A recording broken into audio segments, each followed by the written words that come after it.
Can you feel that? That's the wind of change blowing. The weatherman said that there's a storm coming.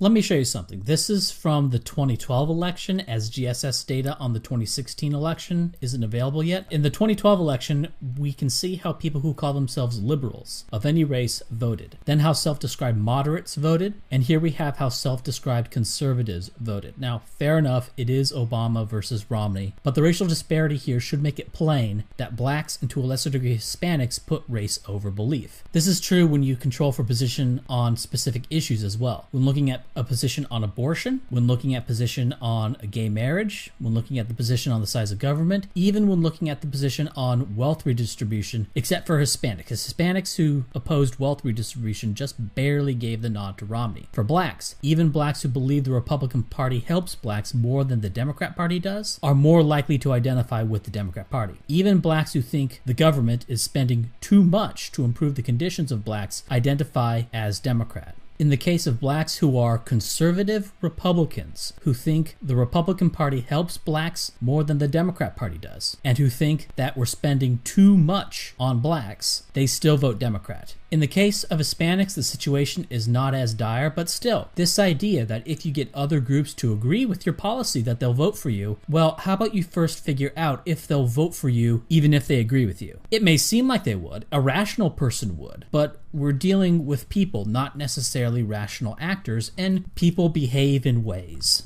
I haven't looked at as granular a level in the UK or Canada, but in the UK, non-whites voted Labour 52 to 33 overall, or 61% of the vote between those two parties. Blacks in the UK voted 76% Labour of the vote just between Labour and Tory. I couldn't find exit poll data for Canada, but in the 33 ridings similar to House districts that had non-white majorities, 30 of them, or 90.1% of them, elected the Liberal Party. Different racial groups consider themselves to be citizens of the world over being citizens of the United States. 55% of blacks in the US think this way. 46.8% of Hispanics think this way. 59.6% of US classified Asians think this way, but only 27% of whites think this way. When asked to rate their top 3 identifiers, millennial blacks, Asians, and Hispanics were more likely to pick race over nationality. In fact, they picked race over anything else. 80% of the time, blacks picked race as one of their top 3, Hispanics 69%, but whites only 40%. That said, even whites, or at least millennial whites, were more likely to pick race than they were to pick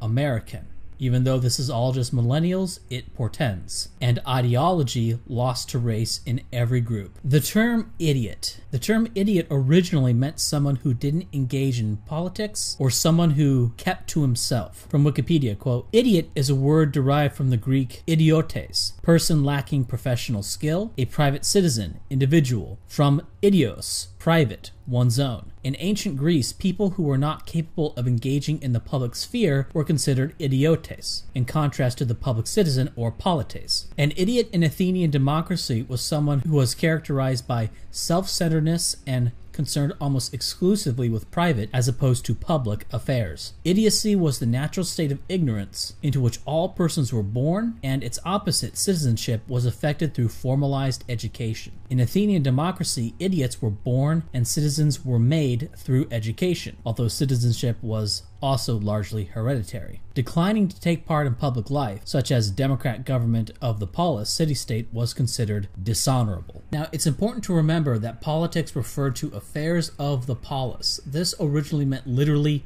the city, but grew to include affairs of a larger state. But let's say that instead of dealing in race, you were insistent upon not dealing in race, and you ignored race. You instead focused on abstract notions of rights for the individual, what is ethical, and all these big-brained ideas. Are you a philosopher for thinking in these abstractions instead of thinking in proper nouns? Sure, maybe, whatever, call yourself whatever you want.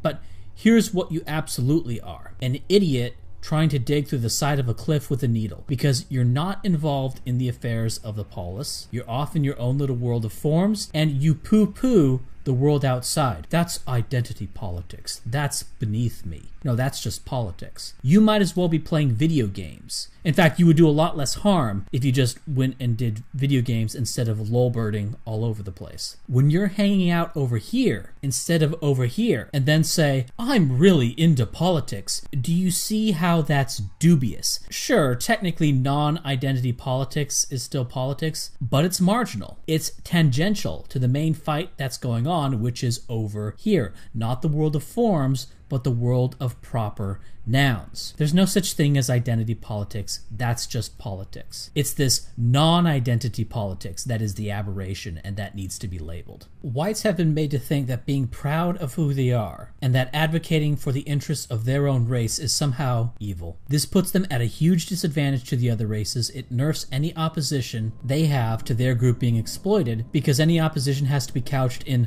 the language of principles and all this world of forms crap, and so it's convoluted, and a whole bunch of whites become convinced of anti-white racism. And then, on top of this, the lolberts come along and build up rationalizations for their own mental prison that they were bullied into, that they were first bullied into not being racist, with a bunch of emotional blackmail and some fake and dramatized history, decontextualized history about slavery and segregation, and then later rationalize that prison with all sorts of big-brained philosophy and principles, quote unquote. We're trying to break people out of this mental prison, which is white self-hate and guilt being pushed by false history. Right to birth control. That's about tweaking the conservative Christians. Anything involving taxes or entitlements, that's about race. Abortion, okay, that's not about race. That may be a non-identity politics issue. Immigration, that's about race. School policy and funding may or may not be about race depending on the level of government, but as a general issue, school funding disparity, that's all about race. Government worker pay and benefits, that's about a real group of people who vote and block up as a group for benefits as government workers. The military, the police, even firefighters are just dripping with identity. So sometimes it's not about race, but even then it's still about identifiable groups with collective interests collectively bargaining. Whites in West Virginia voting for Romney supposedly against their economic interests. Why would that happen? Well, because they're white, because race identity. Even if Mitt Romney is so big-brained that he would scoff at such low reasoning.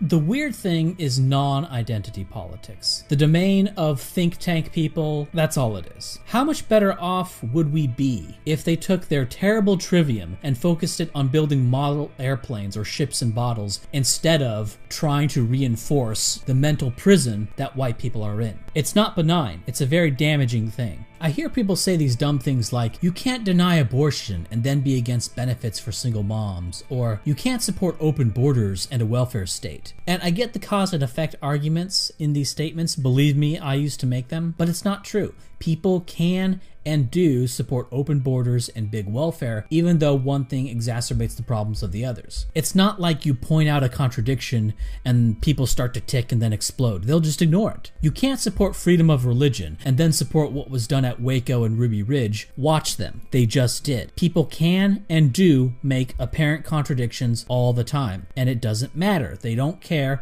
and you're not smart for pointing them out. They don't care about facts. They're black.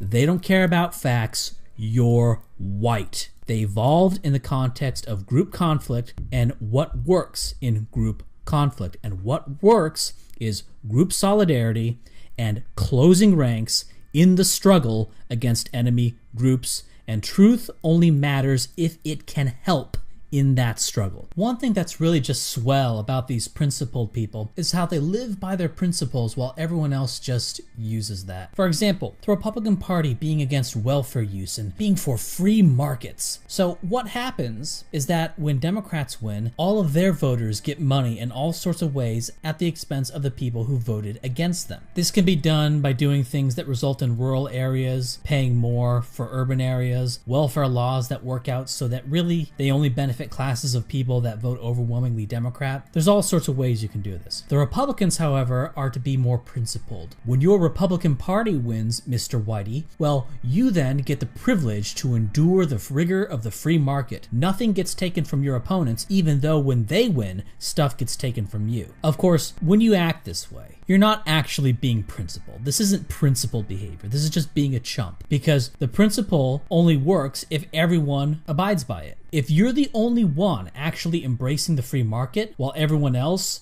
is using the state to get stuff from other groups in the voting wars, well, then the principle you're actually living by is this: brown people get to benefit at the expense of white people when they win, while white people at best get a free market if they win. That's the actual principle that you're living by in the real world. Non-whites lobby aggressively for members of their groups to get jobs, to get positions of power, while whites are told not to be so crude and think about the ideas and having the best man for the job. And the result is that non-whites get overrepresentation above their level of merit, above what they should be in a meritocracy, while white people just get shafted and their principles actually lose out as a result. So let's leave the world of forms and get real. Who are the people you're advocating for? Who are the people who will support you? What is the flesh and blood material that will back you up and that you will back up? Morality and ethics are just your feelings. People have feelings about fairness in the context of their individual, their family, and their wider group. There's no reason for any of it to have any,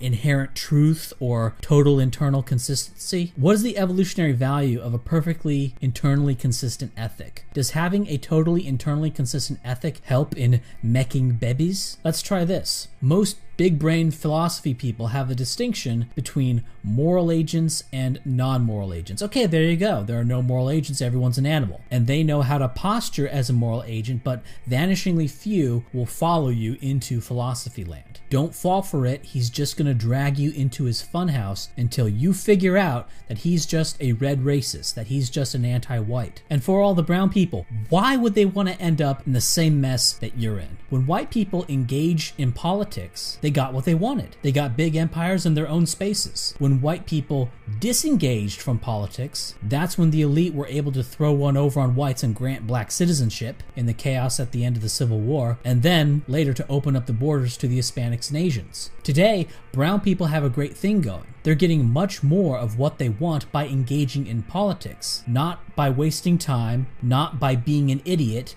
not by drifting off into the world of forms. So I'm sorry, you're not going to convince them to be idiots like you and join in your loser club.